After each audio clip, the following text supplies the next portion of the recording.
आपका अपना पसंदीदा 5 टाइम वेब चैनल। सिफला तव्हांजा इन वक्त ताईं मार्केट में घणा एल्बम अची चुका आहिनि। मुझो ही जेको मां तव्हांखे एल्बम जो कलाम ॿुधायो इहो चौथे एल्बम जो गीत हुयो।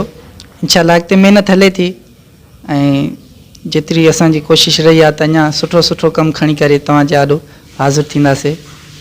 अचो त नाज़रीन सैफुल्ला शेख खां मेहरान धामरा जो तमामु हिकिड़ो सुठो गीत ॿुधूं था।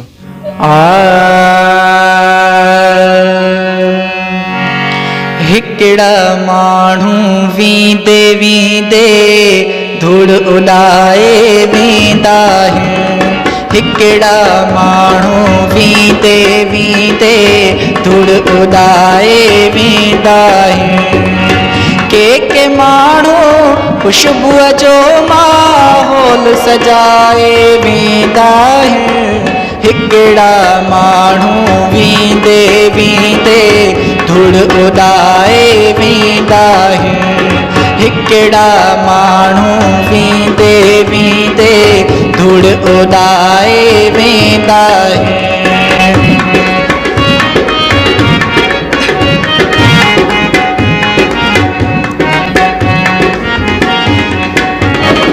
हिकिड़ा माण्हू हिमत ॾेई दरिया टपाए वेंदा आहिनि।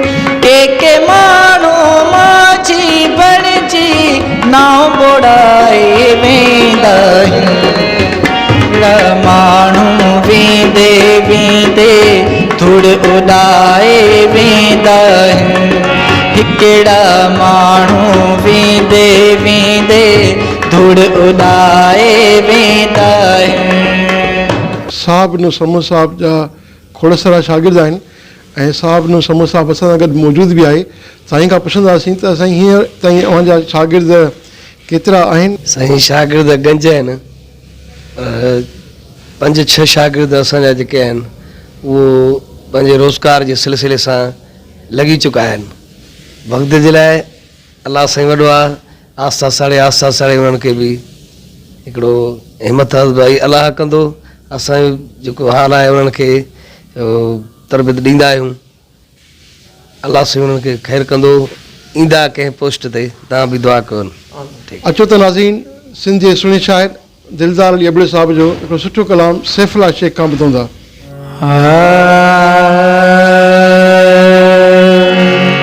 हर पल तुझो सारो आहे गलते लुढ़कन लारो आहे। हर पल तुझो सारो आहे गलते लुढ़कन लारो आहे।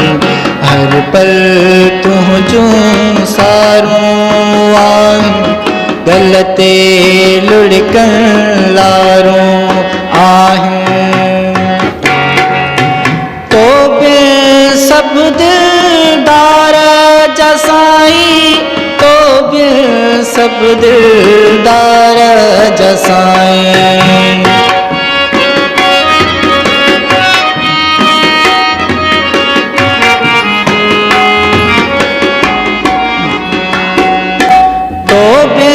सब दिलदार जा साईं, तो बि सब दिलदार जा साईं। सपना फरो फरो आहिनि गलते लुढ़कन लारो आहिनि।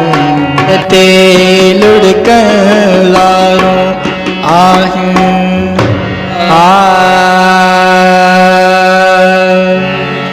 ख़ुशीअ जा नीर अखियुनि में किथे मरो थो। ख़ुशीअ जा नीर अखियुनि में किथे मरो थो। तुंहिंजो आयो कखनि में, तुंहिंजो आयो कखनि में किथे मारो थो। ख़ुशीअ जा नीर अखियुनि में किथे मरो थो। ख़ुशीअ जा नीर अखियुनि में किथे मरो थो।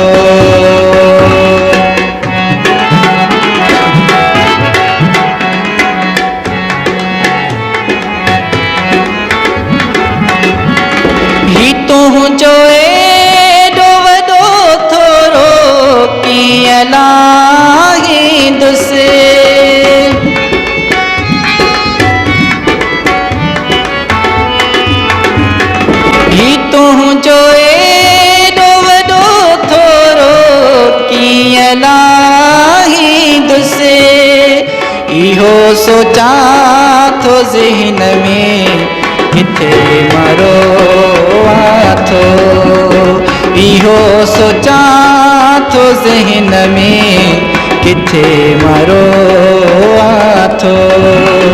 तुंहिंजो आयो कखन में किथे मारो थो, ख़ुशीअ जा नीर अखियुनि में किथे मरो थो। आपका अपना पसंदीदा 5 टाइम वेब चैनल